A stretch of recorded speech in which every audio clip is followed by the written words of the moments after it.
T-E-T 2024 paper number 1 math गणिताचे examples बघूया. एके वर्षी महाराष्ट्र दिन शुक्रवारी आहे. महाराष्ट्र दिन म्हणजेच काय असतो? 1 मे असतो. ठीक आहे.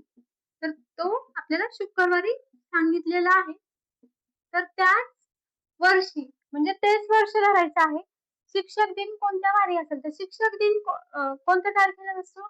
5 सप्टेंबर ना शिक्षक दिन असतो. तर आपल्याला वार काढायचा आहे 5 सप्टेंबर या तारखेचा. तर आधी आपण दिवस काउंट करूया.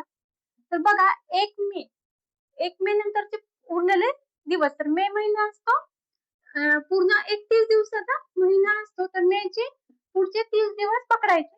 त्यानंतर मे नंतर येतो जून. तर जूनचे किती दिवस? त्यात तुम्हाला येत नसेल तर आपल्या लहानपणीची टेक्निक असे दिवस काढायचे. जानेवारी, फेब्रुवारी, मार्च, एप्रिल, मे.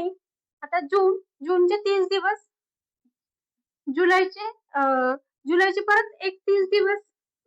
ऑगस्टचे पण परत 31 दिवस बरं का. जुलै नंतर ऑगस्टचे पण 31 दिवस. इथं चूक होऊ शकते आपले. जुलैचे 31 नंतर एकाएक आपण 30 31 येतं ना. पण लक्षात ठेवा जुलै पण 31 आहे, नंतर ऑगस्ट पण 31 आहे आणि ऑगस्ट नंतर येतो सप्टेंबर. तर सप्टेंबरची आपल्याला किती तारीख पाहिजे? 5 तारीख पाहिजे. तर सप्टेंबरची 5 तारीख आहे. टोटल आपण सगळे दिवस मोजून घेऊया. तर यांची बेरीज किती येते बघा 7 आणि 3 चोक 12 127 दिवस. तर 127 दिवसाचे वार मोजून बसण्यापेक्षा आपल्याला माहिती आहे 7 दिवसाचा एक आठवडा असतो. ठीक आहे. तर मग आता काय करायचं? 127 ला 7 नी भागत जायचं. म्हणजे प्रत्येक 7 दिवसांनी एक वार रिपीट होतो. ठीक आहे. आज जर शुक्रवार असेल 1 तारखेला तर बरोबर 8 तारखेला शुक्रवारच असतो. ठीक आहे. त्याच्यामुळे आपल्याला फक्त 7 चे किती टप्पे पुढे जातात ते 127 ला भागून कळेल. तर 7 एक 7 येईल. ठीक आहे. उरेल किती? 5 उरेल. 7 8 56. तर भागाकार किती आहे तो काही महत्वाचा नाही आपल्याला. बाकी महत्वाचे आहे. तर एक बाकी आलेले आहे म्हणजे एक दिवस पुढे जाईल. 7 असे 18 आठवडे जातील. 18 आठवड्यानंतर पण 18 आठवड्यानंतर येईल तो शुक्रवार येईल. ठीक आहे. 4 तारखेला 4 सप्टेंबरला येईल शुक्रवार. मग 5 सप्टेंबरला एक दिवस पुढे जायचं आपल्याला. त्या दिवशी 5 सप्टेंबर दिवशी कोणता वार असेल? शुक्रवार नंतर येणार शनिवार असेल. ठीक आहे. पर्याय क्रमांक 4. आणि एक लक्षात ठेवा आता जर पुढच्या वर्षीचं विचारलं असेल, आता ते वर्ष जर दिलं असेल तर आधी लक्ष करायचं ते लीप वर्ष आहे की नाही.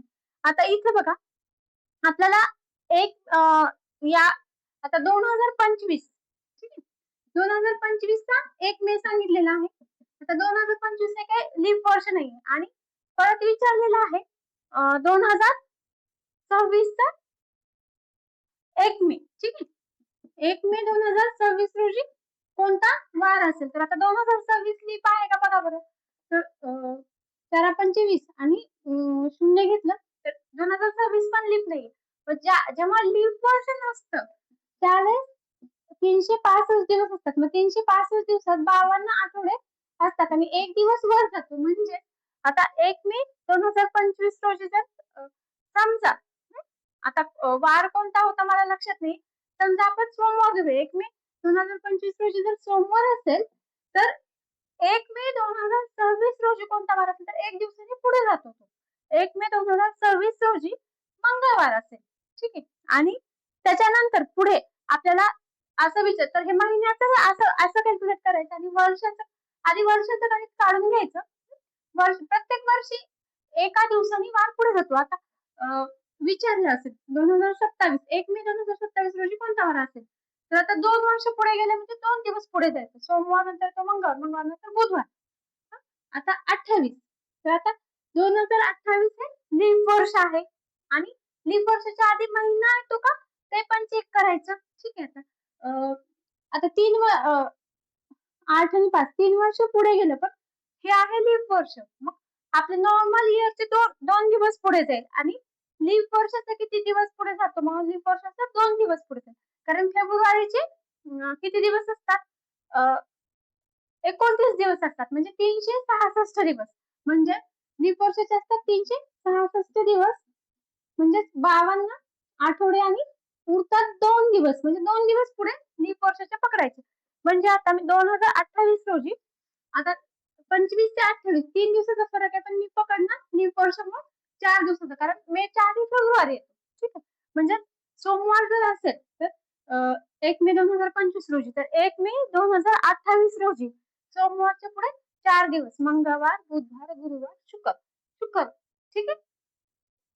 पुढचं गणित आहे विशिष्ट रकमेच्या 7/18 पट वेदला 2/5 पट आलोकला 3/8 पट सानियाला किंवा 6/11 पट वीणाला दिले असेल तर ती सर्वात कमी रक्कम कोणाला मिळेल असं विचारलेलं आहे. तर सगळ्या रकमा ह्या अपूर्णांकात दिलेल्या आहेत. तर आपल्याला इथे अपूर्णांकाचा लहान मोठेपणा शोधायचा आहे. सगळ्यात कमी म्हणजे सगळ्यात छोटा अपूर्णांक आपल्याला शोधायचा आहे. आता अपूर्णांकाचा लहान मोठेपणा बघताना ज्यावेळेस एकदम सोपं ज्यावेळेस अपूर्णांकाचा छेद समान असतो त्यावेळेस ज्या अपूर्णांकाचा अंश मोठा आहे तो अपूर्णांक सगळ्यात मोठा. दुसरं ज्यावेळेस अपूर्णांकाचा अंश समान असतो त्यावेळेस ज्या अपूर्णांकाचा छेद सगळ्यात लहान आहे त्यावेळेस तो अपूर्णांक मोठा. पण आता ज्या वेळेस असे आता छेद आणि अंशामध्ये काही पण ताळमेळ नाही मग 2 अपूर्णांक असेल तर काय करतो आपण अपूर्णांकाचा छेद समान करून घेतो. ठीक आहे. पण आता इथे 4 अपूर्णांक आहेत 4 अपूर्णांकाचा छेद समान करून घेण्यात खूप वेळ जाईल. मग काय एक सोपी ट्रिक आहे काय करायचं एक तर यांचं अपूर्णांकाचं दशांशयुक्त अपूर्णांकात रूपांतर करायचं. आता दशांशयुक्त अपूर्णांकात रूपांतर तुम्हाला एकतर असं भागता येत असेल 7/18 दशांशयुक्त अपूर्णांकात भागायचं सोपं आहे. जर तसं येत नसेल तर अजून एक ट्रिक आहे प्रत्येक अंशावर 2-2 शून्य वाढवायचे. ठीक आहे. इथं 2-2 इथं 2-2 आणि इथं 2-2 आता काय करायचं छेदाने अंशाला भागायचं. 700 भागिले 18 किती येईल बघा 18 18 ते 54 गुणिले 16 शून्य 8 144 येतात बाकी इथं 6 आणि 5 एक 16 उरते. ठीक आहे. आता बाकी जे उरेल ते उरेल फक्त इथे एक 38 आहे. ठीक आहे. आता परत पुढचा नाही विचार करायचा. ठीक आहे. 200 भागिले 5 5 चोक 20 आणि हे शून्य विसरता नेहमी त्या शून्याचा भाग द्यायचा 40 आहे. ठीक आहे.